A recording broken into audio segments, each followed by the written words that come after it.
আজকে বানিয়েছিলাম চিংড়ি মাছের না মালাইকারি না, এটা সরষে পোস্ত দিয়ে ঝাল ঝাল করে ঝাল, মানে মাছের ঝাল বলে না সেরকম টাইপের ঝাল ঝাল। তো এই যে চিংড়ি মাছটা প্রথমে ভেজে নেওয়া হলো। চিংড়ি মাছের সাইজগুলো যতটা ছোটো লাগছে ফোনে অতটা কিন্তু ছোটো নেই, মাছগুলো ভালোই বড় ছিল, মোটামুটি বড় ছিল, খুব বড়ও না। তো এটাকে ভালো করে আগে নুন হলুদ মাখিয়ে ভালো করে ভেজে নেওয়া হবে। যেই ভাজার গন্ধ শুকে একদম জিভে জল চলে আসার উপক্রম হয়েছিল আমার, কিন্তু রান্না না হওয়া পর্যন্ত তো খাওয়ার কোনো উপায় নেই, কারণ আমি যদি খেয়ে নিই তাহলে ভাত খাওয়ার সময় তো আমার ভাগেই কমটা পড়বে, সেটাও আমাকে ভাবতে হয়েছে। তো সেই জন্য খেতে পারিনি। যে দেখুন কী সুন্দর চিংড়ি মাছ ভাজা আছে, দেখে এখন আবার আমার জিভে জল চলে আসছে, কিন্তু জল ফেলার কোনো উপায় নেই, জল ফেলাই যাবে না। তারপর চিংড়ি মাছ এখানে উল্টানোর অনেক চেষ্টা চলবে, একটা চিংড়ি মাছ তো আর উল্টাবেই না, সে তার মতোই বসে থাকবে একদম।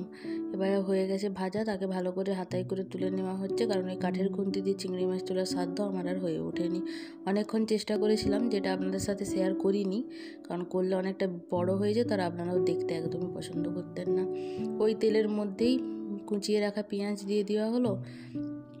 এবার এটাকে ভালো করে একটু নাড়াচাড়া করা হবে। পেঁয়াজটা যতক্ষণ না গোল্ডেন ব্রাউন কালার হয়, বাদামি নয়, গোল্ডেন ব্রাউন কালার, এসব বলতে হয়, ভিডিও দেখে দেখে শিখেছি। ভেজে নিতে হবে। দিয়ে তারপরে সর্ষে আর পোস্ত বেটে রাখা হয়েছিল, সেটাকে ভালো করে জলের সাথে গুলিয়ে ঢেলে দিলাম। দিয়ে তার মধ্যে হলুদের গুঁড়ো আর লঙ্কার গুঁড়ো, যদি শুধু পোস্ত করা হতো তাহলে হলুদ দেওয়া হতো না, যেহেতু সর্ষে আছে তাই হলুদের গুঁড়োটাও দেওয়া হলো। আর সামান্য পরিমাণ লবণ দিয়ে দিল, সামান্য না, স্বাদ মতো লবণ দিয়ে দেবেন, যেহেতু মাছ ভাজার তেলে করা হয়েছে তাই একটু কম করেই লবণ দিতে হয়েছে। এর মধ্যে এবার দিয়ে দেওয়া হলো কাঁচা লঙ্কা আর টমেটোর কুচি। টমেটো যত খুশি দিয়ে দেবেন, যতটা খেতে পারবেন। দিয়ে দেওয়া হয়েছে টমেটোর কুচি, দিয়ে এটাকে ভালো করে একদম কষিয়ে নেওয়া হবে। এই যে ভাজা চলছে, এরকম খুন্তি নাড়ানোর স্কিল দেখানো হচ্ছে এখানে, বুঝলেন তো, যেটা আপনার সাথে দেখেন। এই যে দেখুন কেমন স্পিডে খুন্তিটা নেড়ে দিল, দিয়ে মশলা ভাজা হয়ে গেল। মশলা তেল ছেড়ে দিয়েছে, আরও সেটাকে ঘাঁটাঘাঁটি প্রসেস চলছে। এবারে এর মধ্যে দেওয়া হবে সামান্য পরিমাণ জল, মানে যতটা গ্রেভি রাখতে চাইবেন ততটা জল দেবেন। এটাকে এবার গুলার প্রসেস চলছে, আপনি কতটা ভালোভাবে গুলতে পারবেন মশলাটা জলের সাথে। তারপর তাতে ভেজে রাখা চিংড়ি মাছগুলো দিয়ে দেওয়া হলো।